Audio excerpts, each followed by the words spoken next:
Chapter 8. Pippi entertains two burglars. I love this. Leave yourselves muted, please.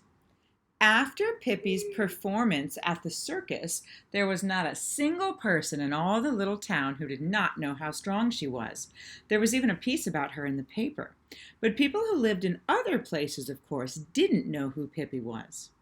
One dark autumn evening, two people came walking down the road past Villa Villacuela.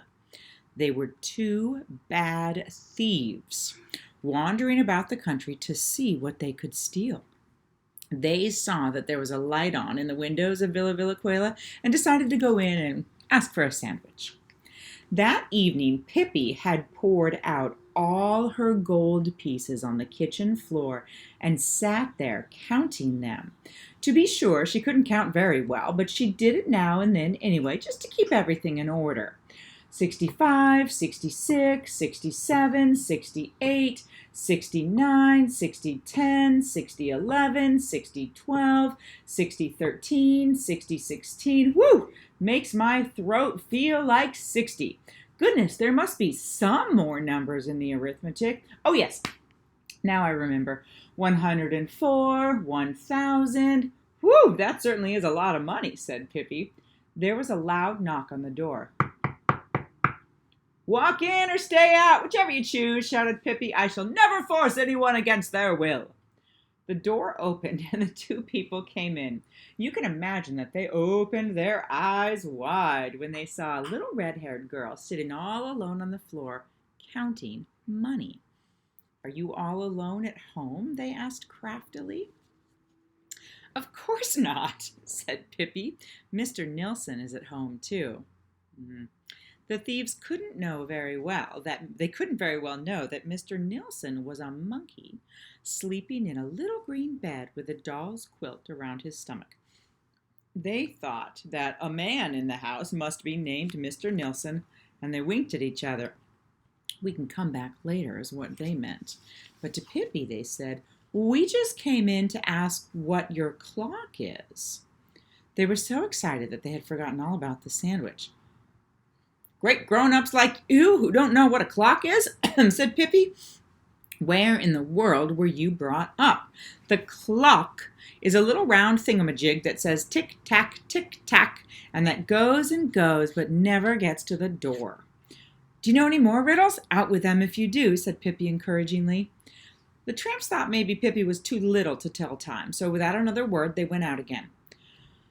I don't demand that you say tack, thanks in Swedish, shouted Pippi after them, but you could at least make an effort and say tick. You haven't even as much sense as a clock has, but by all means, go in peace.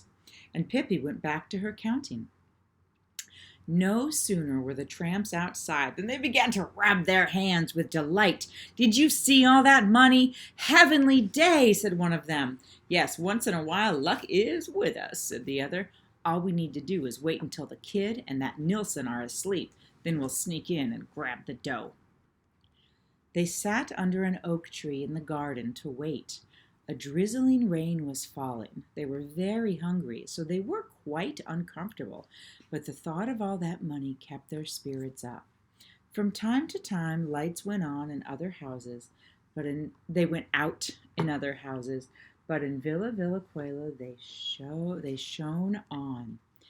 It so happened that Pippi was learning to dance the Scottish.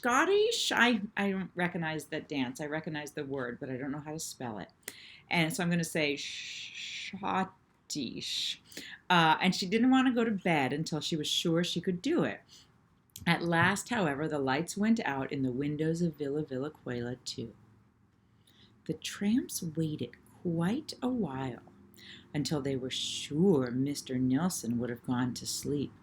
At last, they crept quietly up to the kitchen door and prepared to open it with their burglar tools. Meanwhile, one of them, his name as a matter of fact was Bloom, just happened to feel the doorknob. The door was not locked. Oh, well, some people are smart, he whispered to his companion. The door is open. So much the better for us. answered his companion, a black-haired man called Thunder Carlson, by those who knew him. Thunder Carlson turned on his pocket flashlight, and they crept into the kitchen. There was no one there.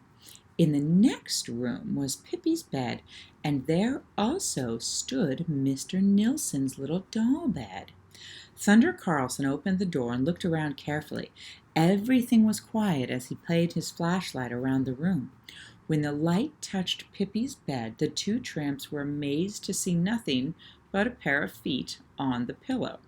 Pippi, as usual, had her head under the covers at the foot of the bed.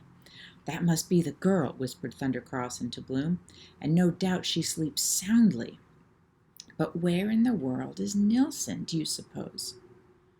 "Mr. Nilsson, if you please," came Pippi's calm voice from under the covers. "Mr. Nilsson is in the little green doll bed." Oh! The burglars were so startled that they almost rushed out at once. But then it suddenly dawned on them what Pippi had said, that Mr. Nilsson was lying in a doll's bed.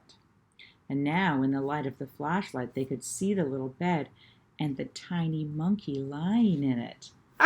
Thunder Carlson couldn't help laughing. "Bloom," he said, "Mr. Nilsson is a monkey. Can you beat that?" "Well, what did you think he was?" came Pippi's calm voice from under the covers again. "A lawnmower?" "Aren't your mother and father at home?" asked Bloom. "No," said Pippi. "They're gone, completely gone." Thunder Carlson and Bloom chuckled with delight. "Listen, little girl," said Thunder Carlson. "Come out so we can talk to you." "No, I'm sleeping," said Pippi. "Is it more riddles that you want? If so, answer this one. What is it that goes and never gets to the door?" Now Bloom went over and pulled the covers off Pippi. "Can you dance the Scottish?" asked Pippi, looking at him gravely in the eye. "I can." "You ask too many questions," said Thunder Carlson. "Can we ask a few too? Where, for instance, is the money you had on the floor a while ago?" "In the suitcase on top of the wardrobe," answered Pippi truthfully. Thunder Carlson and Bloom grinned. "I hope you don't have anything against our taking it, little friend," said Thunder Carlson. "No, certainly not," said Pippi. "Of course I don't." Whereupon Bloom lifted down the suitcase. "I hope you don't have anything against my taking it back, little friend," said Pippi, getting out of bed and stepping over to Bloom. Bloom had no idea how it all happened, but suddenly the suitcase was in Pippi's hand. "Hey, quit your fooling," said Thunder Carlson angrily. "Hand over the suitcase." He took Pippi firmly by the hand and tried to snatch back the booty. "Fooling, fooling, too much fooling," said Pippi, and lifted Thunder Carlson up on the wardrobe. A moment later, she had Bloom up there, too. Then the tramps were frightened. They began to see that Pippi was no ordinary little girl. However, the suitcase tempted them so much that they forgot their fright. "Come on now, both together," yelled Thunder Carlson, and they jumped down from the wardrobe and threw themselves on Pippi, who had the suitcase in her hand. Pippi gave each one a little poke with her finger, and they shrank away into a corner. Before they had a chance to get up again, Pippi had fetched a rope and, quick as a flash, had bound the arms and legs of both burglars. Now they sang a different tune. "Please, please, miss," begged Thunder Carlson, "forgive us. We were only joking. Don't hurt us. We're just two tramps who came in to ask for food." Bloom even began to cry a little bit.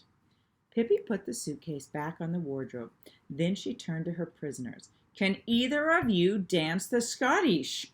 "Why, yes," said Thunder Carlson. "I guess we both can." "Oh, what fun," said Pippi, clapping her hands. "Can't we dance a little? I've just learned, you know."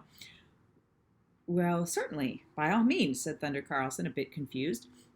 Pippi took some large scissors and cut the ropes that bound her guests. "We don't have any music," she said in a worried voice. Then she had an idea. "Can you blow on a comb?" she said to Bloom, "and I'll dance with him." She pointed to Thunder Carlson. Oh, yes, Bloom could blow on a comb, all right, and blow he did, so that you could hear it all around the house. Mr. Nilsson sat up in bed wide awake, just in time to see Pippi whirling around with Thunder Carlson. She was dead serious and danced as if her life depended on it. Why have I still not gotten the hang of showing pictures? Right. Show you. Look at Bloom playing that comb. What's a comb? It's an actual comb that he is blowing on in a way that makes music.